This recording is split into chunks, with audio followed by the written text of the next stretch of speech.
ముందు రావల్కోల్ గ్రామస్తులు ఇక్కడ రిలే నిరాహార దీక్ష నిర్వహిస్తున్నారు. వారికి కలుగుతున్న ఇబ్బందులు ఏమిటి, వాళ్ళు ఈ రిలే నిరాహార దీక్ష చేయడానికి గల కారణాలు ఏమిటో వారి మాటల్లోనే అడిగి తెలుసుకుందాం.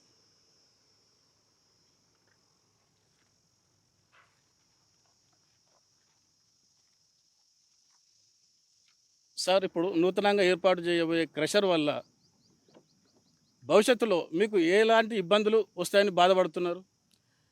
నూతన క్రషర్ ఏర్పాటు చేసేటువంటి దానివల్ల భవిష్యత్తులో ప్రజల యొక్క ఆరోగ్యం మీద చాలా దెబ్బతినేటువంటి అవకాశం ఉంది. ఎందుకంటే రావులగోల్ గ్రామంలో ఇప్పటికే దాదాపు 8 పైగా క్రషర్లు ఉన్నాయి. క్వారీస్‌ల సంఖ్య ఎక్కువగా ఉంది. వీటి వల్ల దుమ్ము చాలా వస్తా ఉంది. ఇప్పటికి మేము గతంలో ఉన్నటువంటి అప్పుడు ఈ పబ్లిక్ హియరింగ్ జరిగినప్పుడు నరసింహారెడ్డి సారు జాయింట్ కలెక్టర్ ఉండే. ఆ రోజు ఆయన ఉన్నప్పుడు మేము ఒకటే చెప్పాము. మధ్యాహ్నం టైంలో స్కూల్ పిల్లలు అన్నం తింటా ఉంటారు లంచ్ టైంలో. ఒక్కసారి వచ్చి మీరు లంచ్ చూడండి సార్ లంచ్ తినేటప్పుడు. అది చూసిన తర్వాత మీకు దాని పర్మిషన్ ఇవ్వాలనుకుంటే ఇవ్వండి. లేకపోతే ఆపండి సార్ అని చెప్పాము. ఆ సందర్భంలో ఆయన అర్థం చేసుకొని ఇప్పటి వరకు అది ఆగింది. 4 సంవత్సరాలు అయింది. పబ్లిక్ హియరింగ్ 4 సంవత్సరాల క్రితం పెట్టినప్పుడు అప్పటి నుంచి ఆగినప్పుడు ఇప్పుడు తీసుకురావడం అనేటువంటిది చాలా దుర్మార్గం. కొంతమంది అధికారులు దీనికేదో లాబింగ్ కోసం పాల్పడ్డారు అనేటువంటిది మాకు అర్థమవుతా ఉంది. అయితే దీంట్లో ప్రధానంగా ఇంకొకటి ఆ క్రషర్ వల్ల ప్రజల యొక్క ఆరోగ్యము, అట్లాగే అక్కడ వ్యవసాయం చేసుకునేటువంటి రైతులు చాలామంది వ్యవసాయం మీద ఆధారపడేటువంటి పరిస్థితి ఉంది. ఇప్పటికి ఆ గుట్ట మీద గిట్ట ఏదైతే గుండు ఉందో, ఆ గుండు మీద గిట్ట కొంతమంది మొక్కజొన్నలు, కందులు వేసుకున్నటువంటి పరిస్థితి గిట్ట ఉంది. ఆ గుండు మీద గిట్ట మట్టి ఎక్కడైతే ఉంటే ఆ మట్టి మీద గిట్ట వ్యవసాయం చేసుకున్న పరిస్థితి ఉంది. ఎక్కడ అవకాశం ఉంటే ఏ భూమి లేనోళ్ళకి ఆ ప్రభుత్వ భూమి 111 సర్వే నంబర్లు ఇవ్వడం అనేది జరిగింది. అది R1 జోన్‌లో ఉన్నది. అట్లాంటి సందర్భంలో వ్యవసాయం మీద ఆధారపడేటువంటి వాళ్ళ నోట్ల మీద మన్ను పోసేటువంటి ప్రయత్నం ఈ క్రషర్ వాళ్ళు చేస్తున్నారు అని చెప్పేసి చెప్తా ఉన్నాను. ఈ క్రషరు నివాస స్థలాలకు ఎంత దూరంలో ఉంది?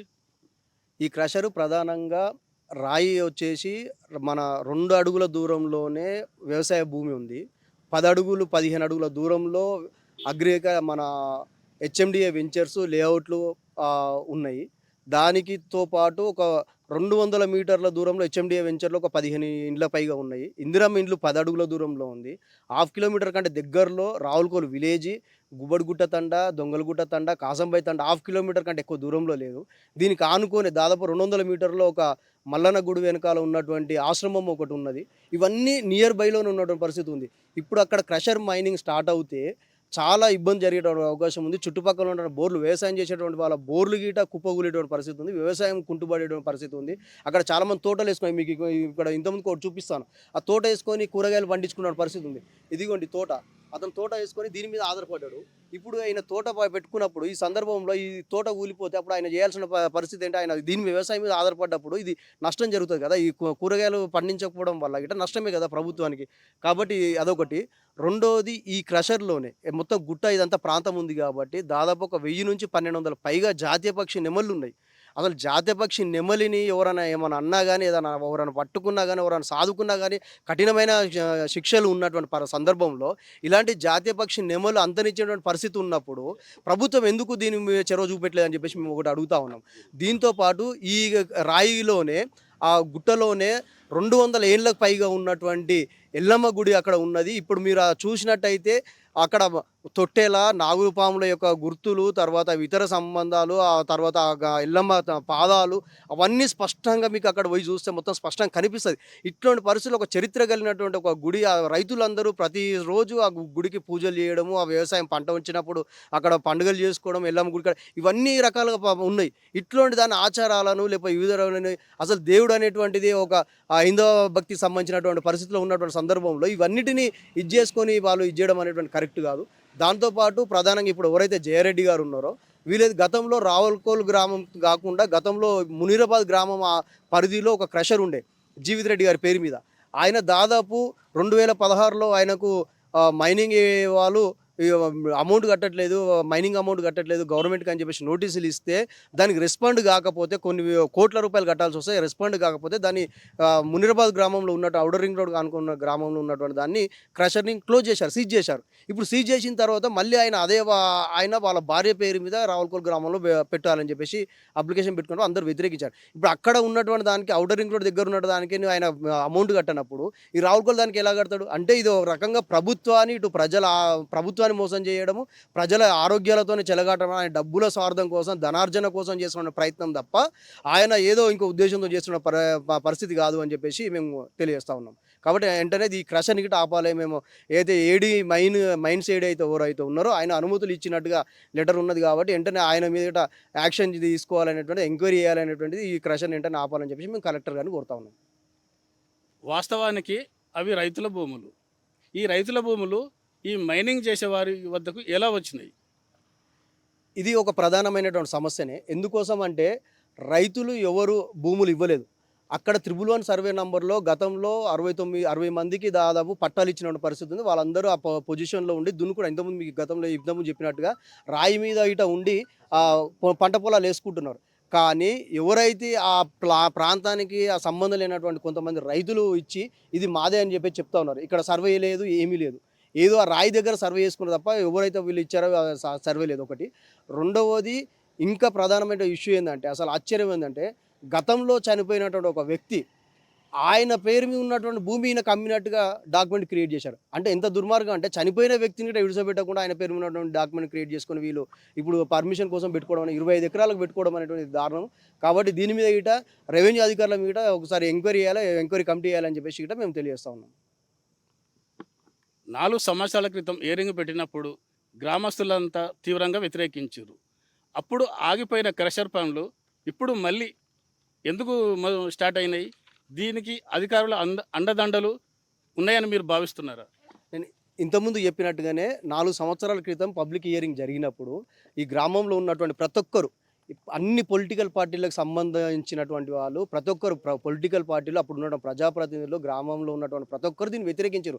అసలు ఈ క్రషర్ విలేజ్కి దగ్గరగా ఉంటుంది, నష్టం జరుగుతుంది గ్రామానికి, మిగతా క్రషర్లు అంటే దూరంగా ఉన్నాయి కానీ ఇవి చాలా దగ్గరగా ఉన్నాయి కాబట్టి వద్దు అని చెప్పేసి అందరూ వ్యతిరేకించిన పరిస్థితి ఉంది.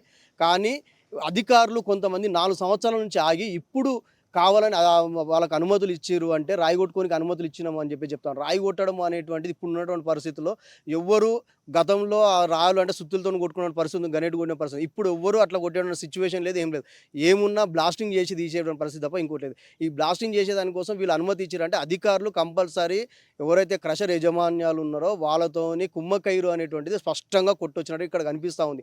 4 సంవత్సరాలు ఆగినటువంటిది పర్మిషన్, అనుమతులు ఇప్పుడు ఎలా వచ్చాయని చెప్పేసి అడుగుతాను. ఇంకోటి ప్రధానమైన ఇష్యూ ఏంటంటే, అసలు గ్రామ పంచాయతీ 4 సంవత్సరాల క్రితం గ్రామ పంచాయతీ ఉంది. గ్రామ పంచాయతీ నుంచి ఇప్పటివరకు ఎన్ఓసి ఇవ్వలేదు, ఏమి ఇవ్వలేదు. ఎన్ఓసి ఇవ్వనప్పుడు ఈ మైనింగ్కి క్రషర్కి ఎట్లా పర్మిషన్ ఇస్తారు? వీళ్ళు మైనింగ్కు రాయి కొట్టుకోనికి ఎట్లా పర్మిషన్ ఇస్తారు? పోనీ 2026 ఫిబ్రవరిలో వీళ్ళు మైనింగ్ కోసం పర్మిషన్ ఇచ్చారు. ఏడీ గారి పేరు మీద ఒక లెటర్ వచ్చింది. ఏడీ గారి పేరు మీద వచ్చినప్పుడు ఇది మున్సిపల్ అయింది. మున్సిపాలిటీలో అప్పటికి ఎలక్షన్ జరిగినాయి, బాడీ ఎలక్టెడ్ అయింది, చైర్మన్ వచ్చారు. మరి మున్సిపల్ నుంచి ఏమైనా ఎన్ఓసి వచ్చిందా? మున్సిపల్ నుంచి ఎన్ఓసి రాలేదు. మున్సిపల్ నామ్స్ చట్టం ప్రకారము మున్సిపల్ పరిధిలో ఒక క్వారీకి సంబంధించిన మైనింగ్ జరగకూడదు అనేటువంటి స్పష్టంగా గవర్నమెంట్ రూల్స్ ఉన్నది. అట్లాంటి సందర్భంలో రూల్స్ ఉన్న తర్వాత వీళ్ళు ఆ రూల్స్ను అతిక్రమించి వీళ్ళు పర్మిషన్ ఇచ్చారంటే తప్పకుండా అధికారులు కంపల్సరీ దీంట్లో వాటా ఉంది అనేటువంటిది, అధికారుల యొక్క చేతి వాటం ఉంది అనేటువంటిది మేము స్పష్టంగా చెప్పదలుచుకున్నాం. ఇప్పుడు ఈ క్రషర్ పనులు ఇట్లా రద్దు చేయకపోతే మీరు భవిష్యత్తు కార్యాచరణ ఏ విధంగా ఉండబోతుంది? ఈ క్రషర్ను రద్దు చేయకపోతే మేము నిరాహార దీక్షలు ఏవైతే ఉన్నాయో, రిలే నిరాహార దీక్షలు దీన్ని ఇట్లా కొనసాగిస్తాము. భవిష్యత్తులో దీన్ని కలెక్టర్ గారికి ఇట్లా స్పందించకుండా అలాగే ఉంటే భవిష్యత్తు కార్యాచరణ రూపొందించుకొని ఏం చేయాలనేటువంటిది మళ్ళీ మేము అందరం ఊరంతా నిర్ణయించుకొని మళ్ళీ మీకు వివరిస్తాం. దుమ్ము ధూళి అదేవిధంగా శబ్ద కాలుష్యం కూడా ఎక్కువై ప్రజారోగ్యం మీద చాలా తీవ్రంగా ప్రభావం చూపిస్తుంటుంది. దానికోసం వాళ్ళు ఏమైనా హాస్పిటల్ లాంటివి ఇట్లా ఏమైనా కట్టించారా? హాస్పిటల్ లాంటివి ఇలాంటివి ఇప్పటి వరకు ఎక్కడ లేవు, మా విలేజ్లో లేవు అసలు. ఇప్పటివరకు మా దగ్గర ఉన్నది కూడా ఆర్ఎంపీ డాక్టర్స్ మాత్రమే.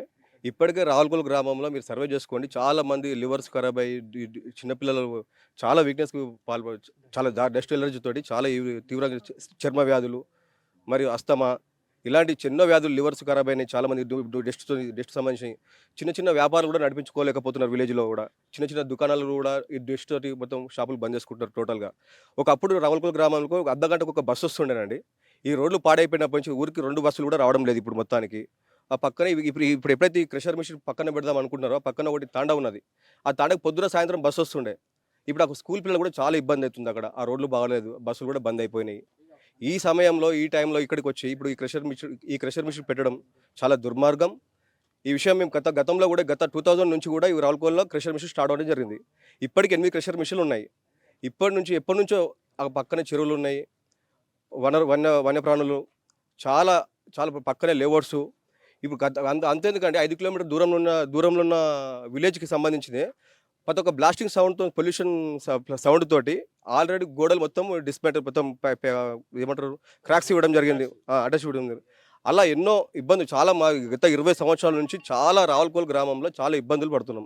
ఈ క్రషర్ మిషన్ వద్దని చెప్పేసి మేము 2021లో కూడా పబ్లిక్ హియరింగ్ జరిగితే కూడా కలెక్టర్ గారికి వాళ్ళ అందరు చాలా పబ్లిక్ అధికారులు వచ్చారు, ఎంఆర్ఓ గారికి, ఆర్డీఓ గారికి అందరు చెప్పాము కూడా. మళ్ళీ ఏమైందేమో అని మళ్ళీ ఇప్పుడు 1 మంత్ నుంచి మళ్ళీ ఇది స్టార్ట్ చేయడం జరుగుతుందండి. ఇప్పటికే రావులకోల్ గ్రామంలో 8 క్రషర్లు ఉన్నాయని, ఆ క్రషర్ల వల్ల రావులకోల్ గ్రామం అంతా దుమ్ము ధూళితో నిండిపోయిందని, రోడ్లు ఖరాబ్ అయినాయని, ఎంతోమంది ప్రమాదంలో చనిపోయారని కూడా గ్రామస్తులు తెలియజేస్తున్నారు. ఇప్పుడు కొత్తగా పర్మిషన్ ఇచ్చిన క్రషర్ను వెంటనే రద్దు చేయాలని, లేనిచో ఇటు పర్యావరణం ప్రజల ఆరోగ్యంతో చెలగాట మాడినట్లు అవుతుందని వాళ్ళు అధికారులకు తెలియజేస్తున్నారు. ఇప్పటికైనా ఈ క్రషరు అనుమతులు రద్దు చేసేంత వరకు తమ పోరాటం ఆగదని వాళ్ళు ప్రభుత్వాన్ని హెచ్చరిస్తున్నారు.